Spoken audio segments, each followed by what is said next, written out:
Hello सांगमाने नमस्कार जय जगन्नाथ। आपण मानको मो चैनल रे बहुत बहुत स्वागत। आज डिनर रे हमरा बनुची चिंगुड़ी। एठी तो चिंगुड़ी भी बहुत कम मिले तो आमे ऑर्डर दिया हैथिला। तो चिंगुड़ी नै कि आइथिलो हम ताको भल्लो भाबरे देखंतु पूरा सफा कर देइची। एपटे मु गैस ऑन करिकी कढ़ाई बसे देइची। सेथिरे मु दे देइची किछि सोरिष तेल।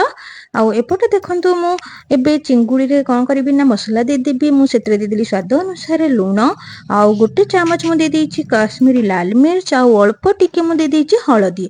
एबे आकु आमे कोन करबा ना भल्लो भाबरे मु ताको भल्लो मिसै दोउची।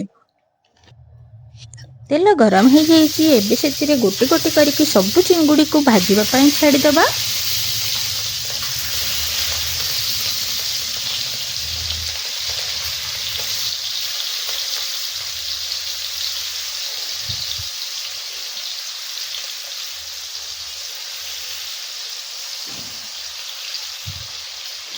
चिंगुड़ी आमर भाजी हेबा भितर मसला रेडी करदे। आम गोटे ग्राइंडिंग जार रे गोटे बड़ प्याज नहीं जाइए।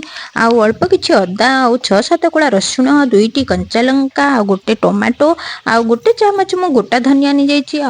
गोटे चामच मु गोटा जीरा नहीं जाइए। सेतिरे मु दे दोछि अल्प टिके पानी। एबे आकु आमे भल भाबरे ग्राइंडिंग करदबा। देखंतु आमर केते सुंदर पेस्ट रेडी हो जाइए। एबे देखंतु आमर ये चिंगुड़ी मध्य गोटे साइड रो पूरा भजा हो जाइए। आकु आमे एबे पलटै देबा।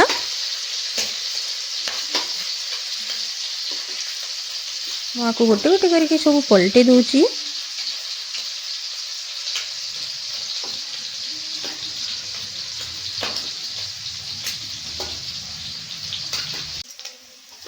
किछि समय पर देखंतु आमर पूरा चिंगुड़ी भजा पूरा रेडी हो जाइए। एबे आकु प्लेट को काढी देबा।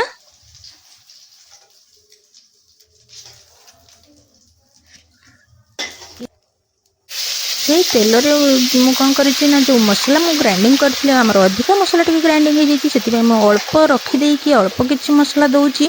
काहेकि ना हमर चिंगुड़ी बहुत कम हो जाइछि। मसला को मु भल भाबरे टिके चलै दोउछि काहेकि ना नहले तळे लागि जिवो। एबे मु दे दोउछि सेतिरे स्वाद अनुसार लूण, हळदी, काश्मीरी लंका गुंड, गरम मसला, मीट मसला देइकी मु ताको भल भाबरे एबे चलै देबा। मसला सिझिबा पई मु ताको कोन करछि ना गोटे थाली घोड़ै दोउछि। जेपर्यंत मसला आमर सेपटे सिझिबो ता भितर मु गोटे ग्लास चाउळ नै जाइछि। कुकर ताको मु भल भाबरे धोई दोउछि।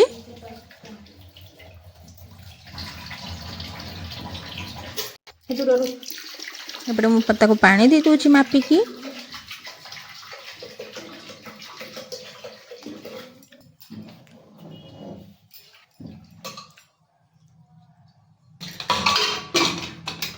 एपटे गैस ऑन करके मु प्रेशर कुकर को बसई दोउछि।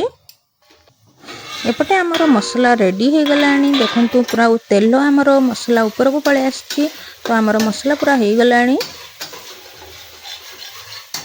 एबे आमे एतिरे दे देबा गरम पानी। काहेकि ना अल्प करबा आमे तो 3 जण मनीष। सेति पे मु अल्प टिके झोल बनौछि। झोल गरम भात सहित झोल तो दरकार। सेति पे मु अल्प झोल मध्य बनौछि काहेकि ना हमर चिंगुड़ी बहुत कम। देखंतु आमर ये फुटी जाइछि झोल। एबे आमे सेतिरे कोन करबा ना भजा होइथिबा चिंगुड़ी को छाडी देबा।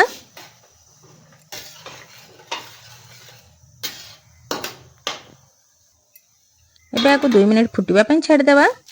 ता भितर मु धनिया पत्र को चुन चुन करके काटी दोउछि।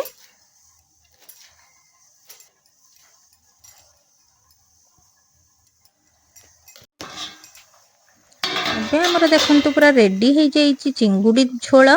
सेतिरे मु दे दोउछि धनिया पत्र। ये हमर चिंगुड़ी झोल पूरा रेडी। आमे होउछु मनीष 3टा किंतु चिंगुड़ी होउछि 2.5टा।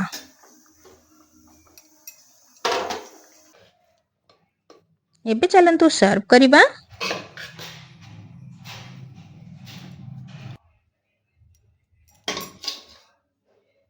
आमर डिनर पूरा रेडी भात आउ चिंगुड़ी झोल।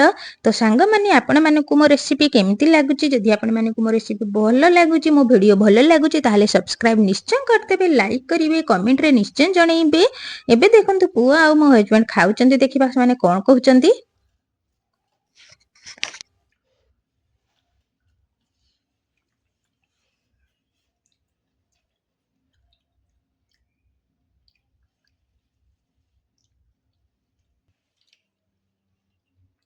बहुत टेस्टी। बहुत टेस्टी है।